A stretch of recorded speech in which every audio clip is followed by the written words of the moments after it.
Donc, la dernière fois, on avait fait le socle en bois. Maintenant, on va s'occuper du marteau lui-même. Donc, il est fonctionnel, il fonctionne. Enfin, il fonctionne. Il n'y a pas de moteur. Faut que j'y trouve un moteur. Bon, ça, je dois en avoir là-haut qui traîne. Faut que je le démonte, que je le gratte, que je mette un coup de peinture. Je le rende beau, je mette du gras, que je graisse les axes, bah bon, qu'il soit mieux que ça, quoi. Je revois l'électricité, bon, ça a l'air bien, mais bon, on va quand même lui faire ça propre. Voilà, donc déjà, on va le mettre en petit bout. Enfin, en petit bout. Autant faire se peut que ces choses-là soient petites. Voilà, voilà. Allez, zou, à du taf.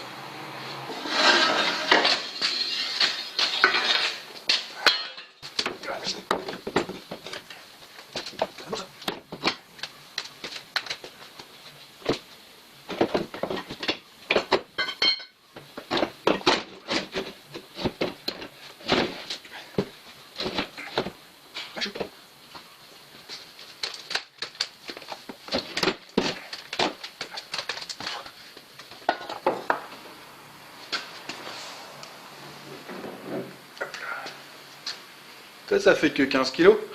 Pas lourd.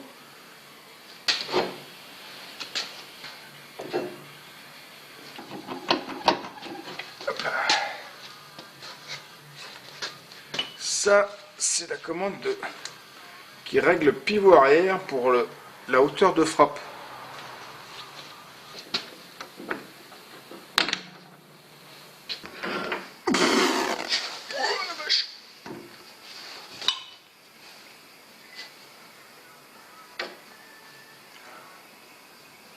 Ah, ça va, c'est pas lourd du tout.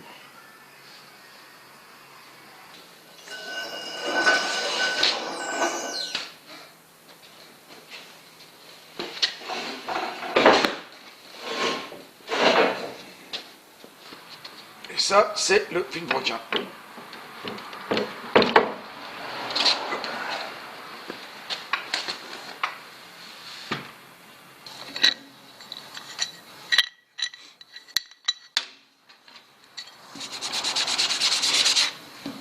Ça, c'est sa vraie couleur.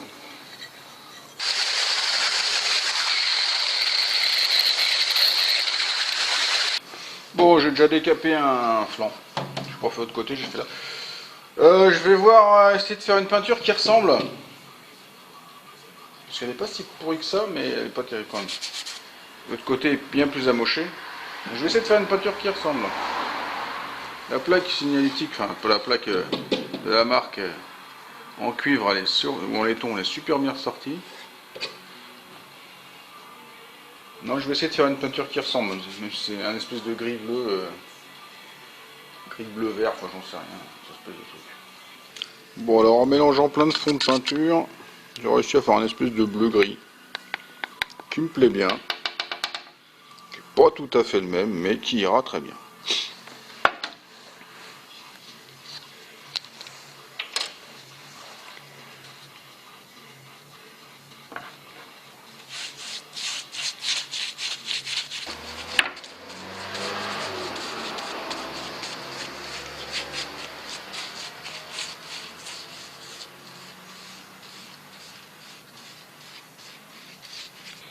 Voilà, le résultat est plutôt sympa, j'aime bien.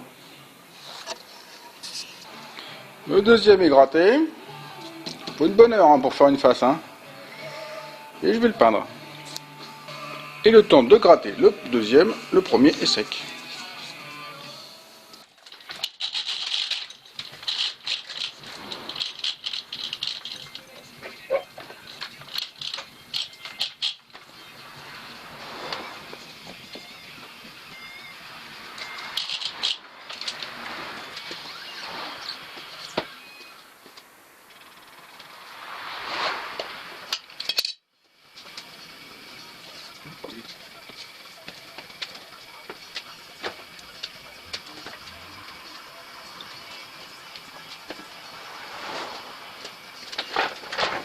Voilà, tout est nettoyé, c'est le temps de réassembler. Donc ça, on va dire que c'est la bielle. On va dire que c'est la bielle, donc la bielle, elle est reliée au vilebrequin par un palier bronze. La bielle est ici, mais elle est reliée avec deux gros ressorts à deux chapes, enfin, qui sont tenues avec des tiges filetées, enfin bon, tout, voilà. Ce qui fait qu'en fait, elle peut se déplacer, ça peut amortir, les ressorts amortissent d'un côté ou de l'autre. Voilà. En plus. Donc, il y a un sens, il ne faut pas se gourer.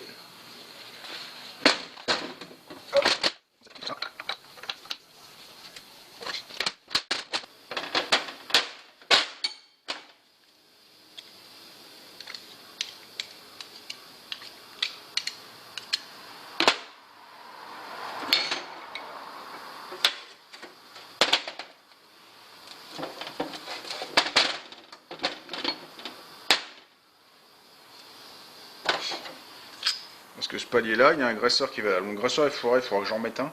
Je vais faire un graissage déporté avec un tuyau souple.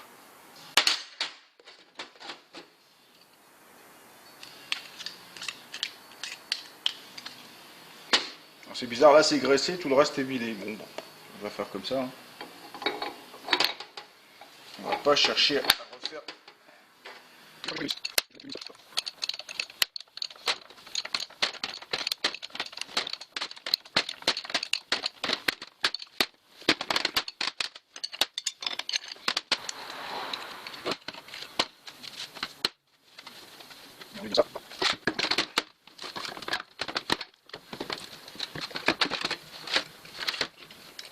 On les met bien dans le même sens, les videurs vers le haut.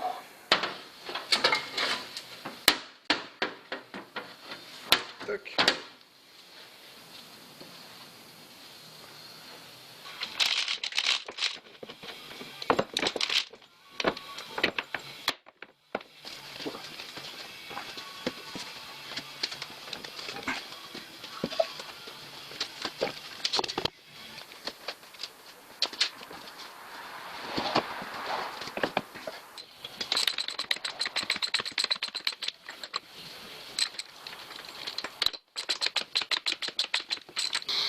Bon alors, j'ai remonté toutes les entretoises.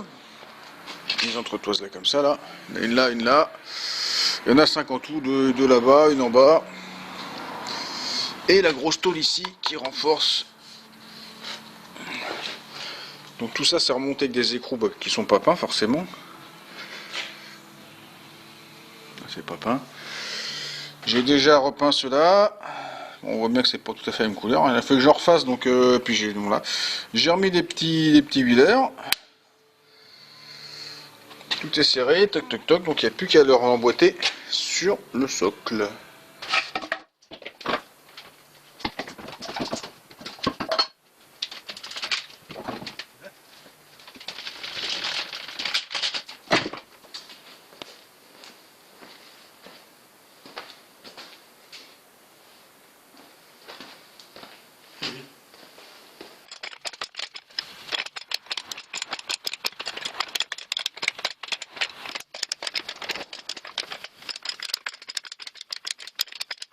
Ça y est, tout est serré.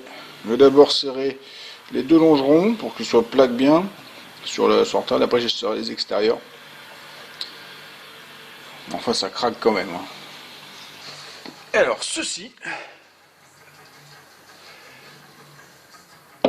c'est le pivot arrière du bras qui commande le marteau. En fait, il pivote là et la bielle ici, elle monte, elle descend.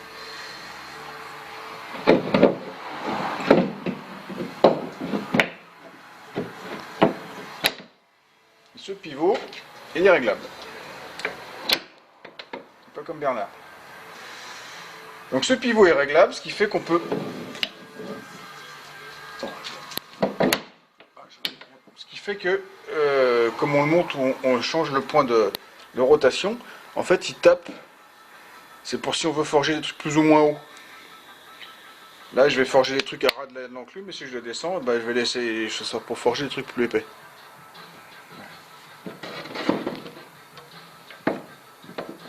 Je vais mettre la fixation de côté, puis c'est bon. Ça, c'est l'axe qui est amovible.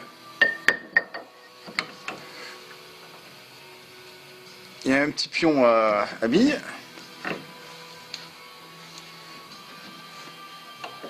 Toc.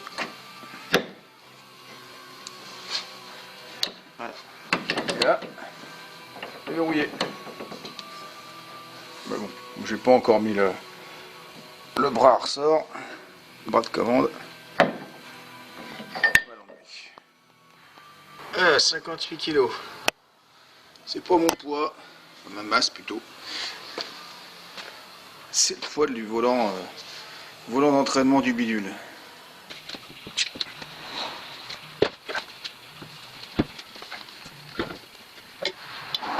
Faut peut-être la mettre après, remarque.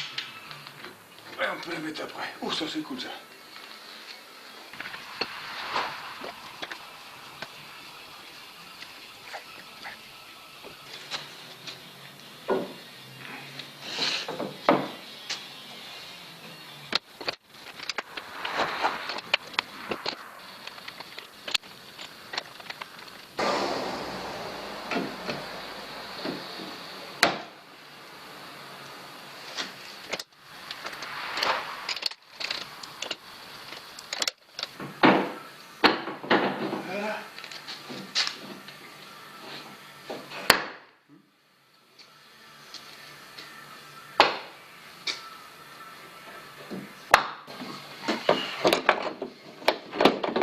Putain, c'est lourd. Yeah, la vache.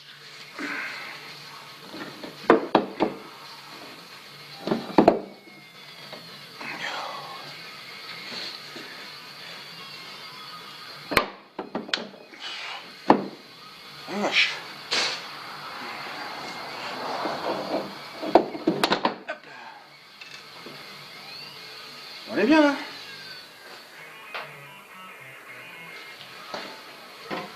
Maintenant on peut remettre l'axe. Pas tout à fait en face. Essayer que ça se remette bien.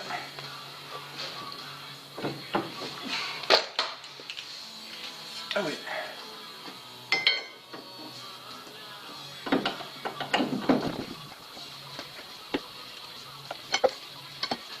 Avec graissé, hein. Bon, on va pas s'inquiéter.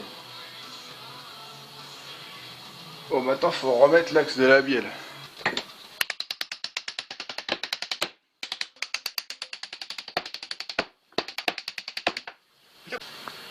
Maintenant il y a des goupilles comme ça à mettre sur l'axe pour le maintenir.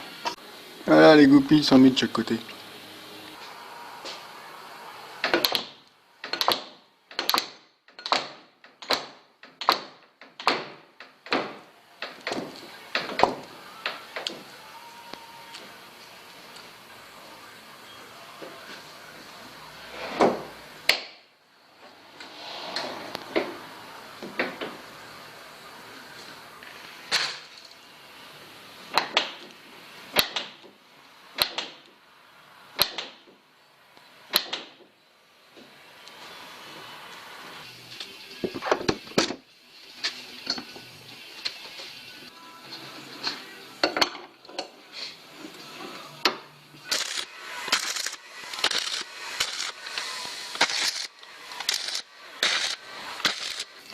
Et voilà, ça c'est mon support moteur. Donc après, il faut le présenter et tout contre-percer les trous. Donc montage à blanc du moteur avec le support. Tout va bien, tout est droit. On redémonte et on peint. Donc ça y est, j'ai remonté le moteur, j'ai câblé la boîte électrique. Tout est remonté au niveau de la commande. Donc c'est là que maintenant je vais vous expliquer comment ça fonctionne. Donc là on a un cerceau sur lequel on appuie. Et quand on appuie dessus, il y a un capteur ici.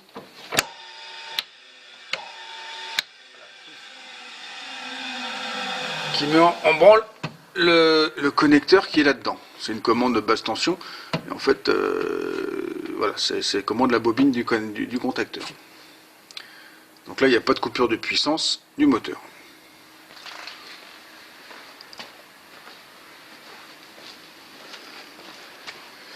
De l'autre côté, la même tringle commande ceci.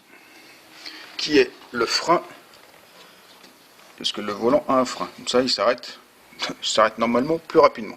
Ça, c'est la courroie qui n'est pas tendue, parce que quand on appuie dessus, on vient tendre la courroie.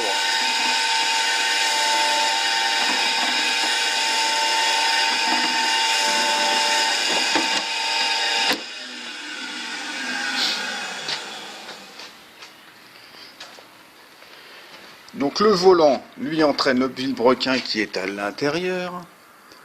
Le vilebrequin monte et descend. Toc toc toc. Il pousse sur ce bras-là, qui est relié à la masse, qui fait que ça monte et ça descend.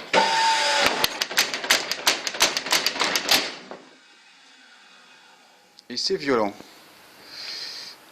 Et mon pépère, il n'aime pas ça du tout. Il n'aime pas le bruit du truc qui fait clac clac. Il tremble, il tremble. Je l'ai retrouvé là-bas dans le fond de la cour en train d'essayer de se barrer de la cour tellement ça fait... Il tremble. C'est que ça m'ennuie qu'il ait peur, franchement. Parce que je ne vais pas pouvoir m'en servir quand il est là. Là, il est en train de courir partout. Un coup là-haut, un coup derrière, il se planque dans les coins. Il tremble comme tout, une vraie feuille morte. Ah, t'es téméraire, toi, courageux. Bon, on va faire encore un ou deux essais, puis on arrête là. Je m'en servirai quand t'es pas là.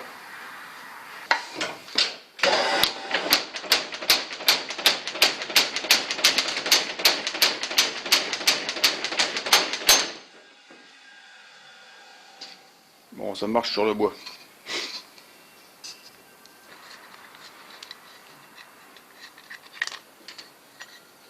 Et pour réellement finir la restauration,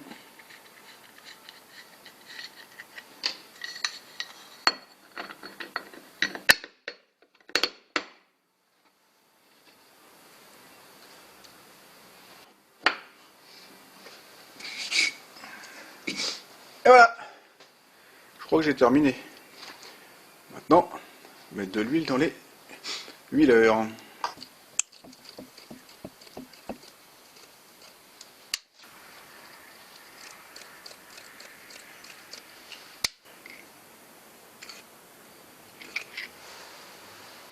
Voilà à quoi on voit qu'un marteau pilon est bon. C'est qu'en fait, il écrase de la même façon de chaque côté. Le mien, en fait, n'écrase que d'un côté. Ça veut dire que l'autre côté, c'est absorbé. C'est la sabote en bois que j'ai fait. La chabotte en bois. Là, c'est une bonne grosse chabotte, tout est rigide. Donc, en fait, l'effort est le même de chaque côté. Bon, ben, le voilà à sa place. Je dirais pas que ça a été simple de le mettre là. Je l'ai mis sur le transpal, j'ai poussé, j'avais bien fait la place, tout, je l'ai posé sur des cales, j'ai enlevé le transpal, j'ai enlevé les cales à la baramine, toc, je l'ai monté, je l'ai descendu. Et il bouge plus. Pour l'instant, il n'est pas fixé au sol, je vais voir s'il bouge. Je sais pas, on verra. Sinon, bah, j'y mettrai 4 points de fixation, ou 4 coins là-bas, sur les poteaux, et peut-être, on verra.